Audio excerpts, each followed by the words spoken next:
Greetings, long time no see.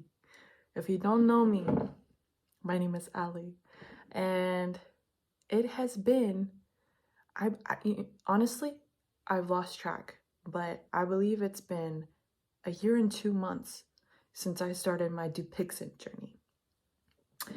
I would say I'm sorry that I haven't posted in a really long time, but at the same time, I think it adds a lot of value to this video because I just wanted to give you guys an update on how my eczema journey is and all that jazz. The thing is I still have eczema, so that's the first thing. But where do I start, guys? Where do I start? Especially after the pandemic and everything. These have been crazy times. Anyways, I got me some tea. Peppermint tea, my favorite tea, and I got a little candle just to set the mood, but to talk about skin. Okay, for those of you who haven't watched my other older videos, which you can go watch if you want to see Ali in the past with eczema and all of the drama. For those of you who don't know what eczema is it's an awful skin problem that way too many people have to deal with. And for a long time, a lot of times, the way doctors handle taking care of eczema, which is basically, it's like this dry rashiness that happens. It's like, usually it's like a reaction to an allergy or because of stress. Could be food, could be the time of the year, but it's just like hell, and it's just awful, and I wouldn't wish it on my worst enemy, let's just say that. But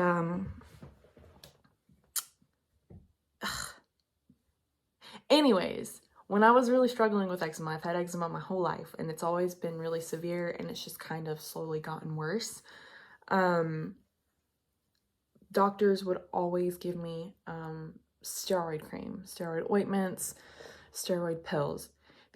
And the reason why this isn't always the best route, even though, you know, if it is kind of the only thing that you have in the moment, I would say listen to your doctor. Make sure it's a doctor that you trust. If there's one bit of advice that I give you out of this whole video, and I feel like I said this in my other video, is to find a dermatologist and stick with them. Don't leave them, because they're the ones that are going to see what works for you and what doesn't work for you. If you keep on going to different clinics and different doctors, they're just going to be like, oh, you have eczema, there's nothing you can do about it, here's some steroid cream. The thing about steroid cream is that it suppresses the the histamines, or it suppresses like your immune system.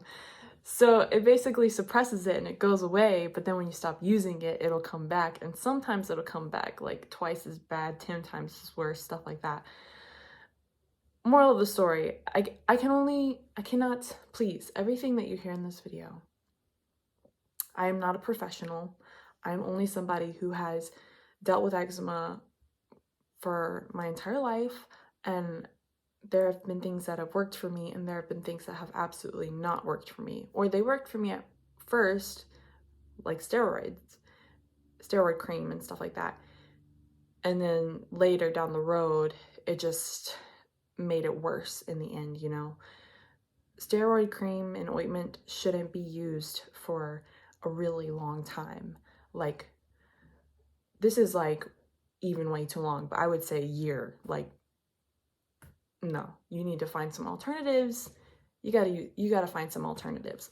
So Dupixent is this lovely little shot that you give yourself that just helps suppress your overactive immune system and makes eczema a lot less likely. And I'm here to tell you my experience of that for past year of using it. And I would say it's fantastic. I love my Dupixent. In fact, my skin has gotten so much better, where going from suddenly developing skin allergies to some preservatives that are in most shampoos, most body washes, propylene glycol, and foamy soaps. And even some of the steroid creams I had developed an allergy to because of some type of preservative that's in them. So I went from this full body, out of control. I would dread waking up in the morning because my eyes would be swollen shut and I would just be like so flaky. It was honestly like one of the worst times of my life, especially since it was around the time that my mom passed away, which probably added to the eczema flare. It was so awful. Like, even looking back, I'm so thankful with where I'm at. I get emotional just thinking about it because I was just so miserable and the steroid creams weren't helping. So using Dupixent, you can see if you watch some of my past videos, kind of like the process of like how long it took for things to generally clear up. But I would say within a year of using Dupixent, I actually forget to inject myself a lot. So I'm not even injecting myself with Dupixent every 2 weeks, which is what my dermatologist recommended, which I should be doing that. But I haven't. Because my skin has been so much more manageable. Of course, I have patches that I've just gotten used to. If I was using it every 2 weeks like I'm supposed to, maybe it would be cleared out by now. But yeah, oh yeah, I've definitely seen a huge difference. Eczema on my hands, gone. Eczema on my legs, gone. I still struggle with eczema around my eyes, my mouth, and my armpits, which is the most like delicate areas. And honestly, whenever I go back to see my dermatologist in the future, I'll probably bring it up to her because generally, there's just so much to say. I'm sorry if I'm like all over the place. I'll try to be a little bit more structured, but I just know that this whole journey has been insane. I've basically had to flip my lifestyle around. I'm very minimalistic now when it comes to makeup and what I wash myself with. Before, I used to, like everybody else, I would go into the drugstore or local store and just buy whatever shampoo smelled the nicest and whatever soap smelled the nicest and was most moisturizing, and I would use it.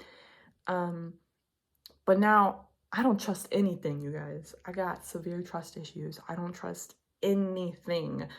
And if I find something that works, I use it and then I take a break from it, because even using something for too long has showed me that like, just y'all know if you've had eczema your whole entire life, you know how it'll just evolve and like get agitated by things that you've been using religiously. Like, it's so bizarre. But I've just realized that the skin is a very delicate barrier, but strong at the same time. You know, you got to let it do its job, but you don't want it to be doing too much of its job if you're slathering yourself up with a lot of fragrances and a lot of preservatives, and just in the long run. So I guess what I have started doing is I just found a local soap shop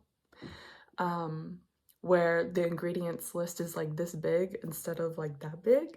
And in the ingredients list, I like can read what's in it, and I know what it is. Like, I know, for example, if it says glycerin is kind of like, no, propylene glycol is a preservative that's in a lot of shampoos and body washes, and makeup too. It's everywhere. But a lot of times if I see glycerin, it's like the alternative.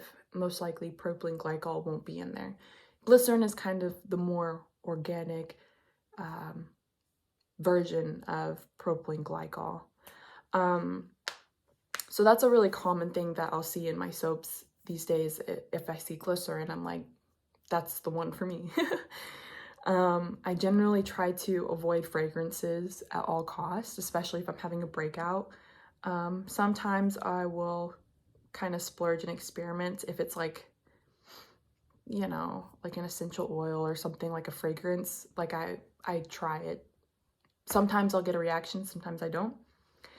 But yeah, so very minimalistic. Basically, if you go into my shower right now, you'll see that the only thing that I have in there is a bar of soap, and it's a bar of soap for my hair and for my skin. I know a lot of y'all are gonna be like, that's so bad for you, but I'm like, but at least I know if I break out, I know exactly what it's gonna be, because instead of using 5 different items and then getting a reaction, I'm gonna be like, which one is it? You know what I mean? Instead of just using one thing that hasn't irritated me in the past, I just stick with it. You know what I mean?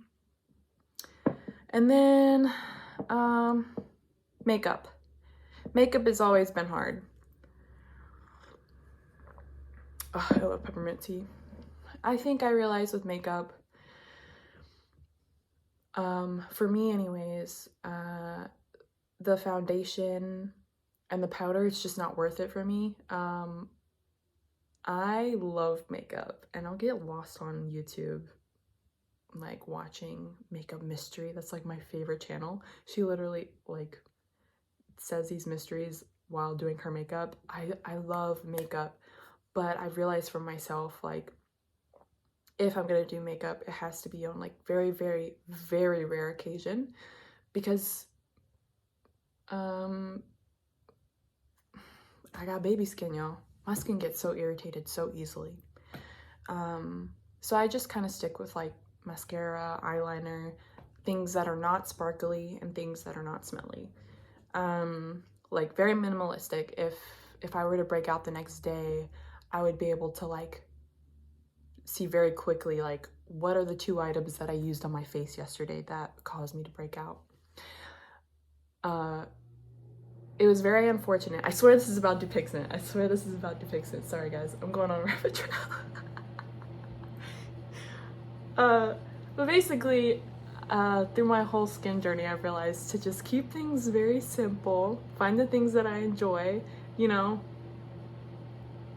I mean, I'm still allowed to enjoy like nice soap and stuff like that and makeup, but because of Dupixent, it helped me come back from a place where I was just so far gone, like where my skin was just like, it was like my skin was literally rejecting me because of allergy issues and just getting used to steroids, to where I can live comfortably in my skin now. And yes, if I skip out on doing like a Dupixent shot for too long, I will break out, and it'll be kind of bad sometimes. Like, you know how eczema is, it'll be bad overnight. So it's generally like this eye, and I think it's this eye because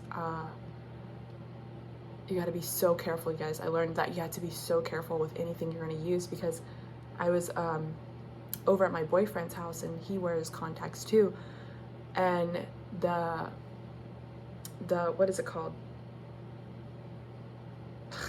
Why can't I remember what it's called? The liquid that you put your contacts in. Anyways, his had propylene glycol, and I accidentally used it, so hence the reason why I'm having my eczema flare up.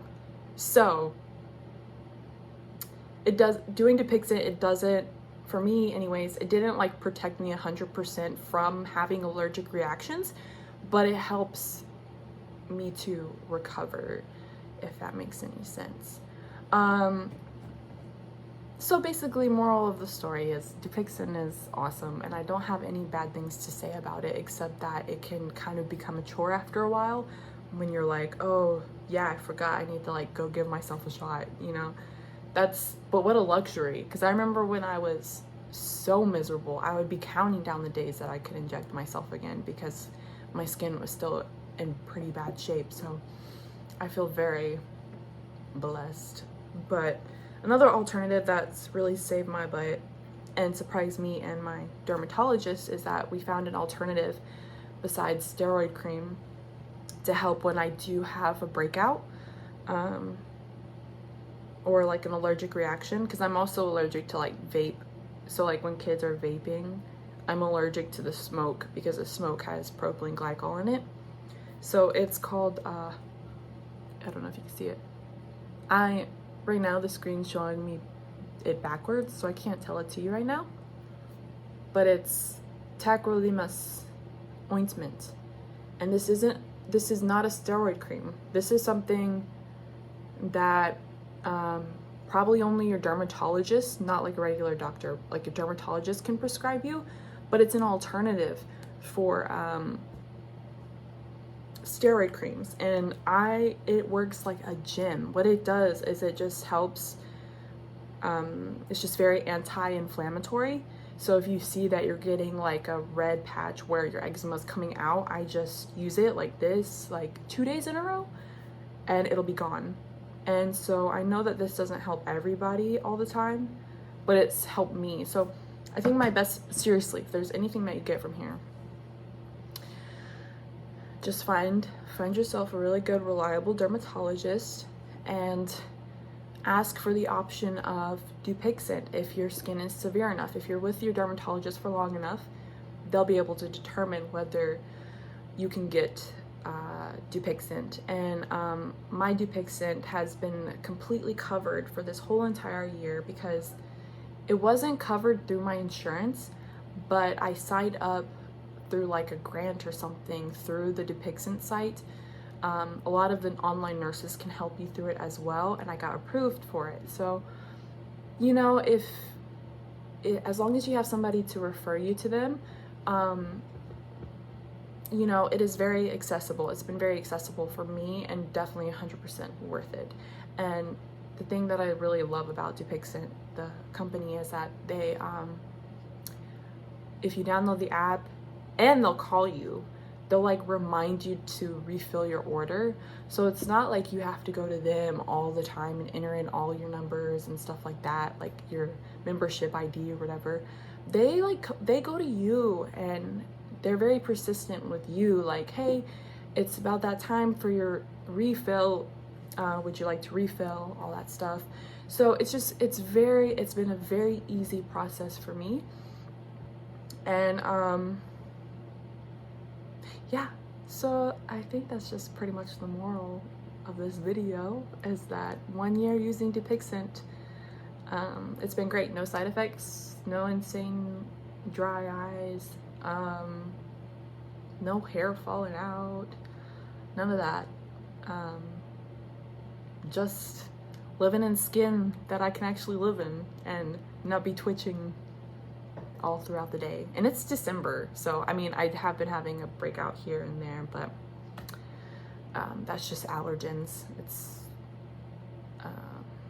you know, it happens. But all right, y'all, best of luck with your skin journeys, and hang in there, keep fighting.